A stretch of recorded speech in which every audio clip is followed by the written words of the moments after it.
বন্যা ও বিভিন্ন প্রাকৃতিক দুর্যোগে দেশের জনগণের পাশে থেকে প্রশংসনীয় ভূমিকা রেখেছে Dhaka university friends alliance DUFA. এর নবনির্বাচিত ইসির শপথ গ্রহণ অনুষ্ঠান 30 ডিসেম্বর অনুষ্ঠিত হয়। বিস্তারিত রিপোর্টে। ঢাকা ইউনিভার্সিটি ফ্রেন্ডস অ্যালায়েন্স ডুফার নবনির্বাচিত ইসির শপথ গ্রহণ অনুষ্ঠান 30 ডিসেম্বর ঢাকা বিশ্ববিদ্যালয়ের অধ্যাপক মোজাফফর আহমেদ চৌধুরী অডিটোরিয়ামে অনুষ্ঠিত হয়। আমি শপথ করিতেছি যে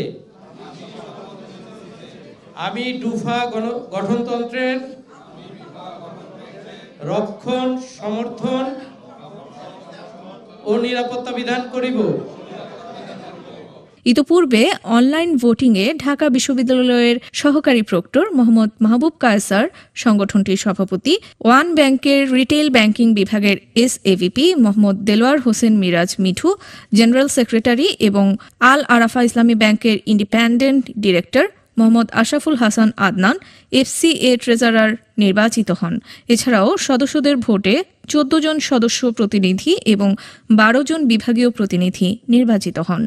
উল্লেখ্য, ডুফা ঢাকা বিশ্ববিদ্যালয়ের একক ব্যাচ ভিত্তিক বৃহৎ অ্যালমনাই সংগঠন, যার ইউরোপ, আমেরিকা, অস্ট্রেলিয়া সহ সারা বিশ্বে রয়েছে কর্মবিস্তৃতি। এর সদর দপ্তর ডুফা সেন্টার নামে বনানী, ঢাকায় অবস্থিত। 2016 সালে জন্ম নেওয়া ডুফা একটি সামাজিক সংগঠন, যার সদস্য সংখ্যা প্রায় 2000।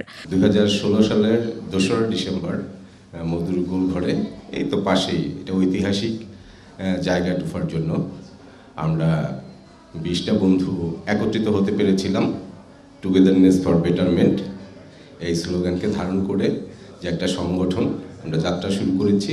ডুফা এই 104 বছরের ইতিহাসে ঢাকা বিশ্ববিদ্যালয়ের অপ্রতিরোধ্য একটা সংগঠন এবং মানুষের কল্যাণের জন্য আমাদের যে যাত্রা শুরু হয়েছিল সেটার ধারাবাহিকতা আছে।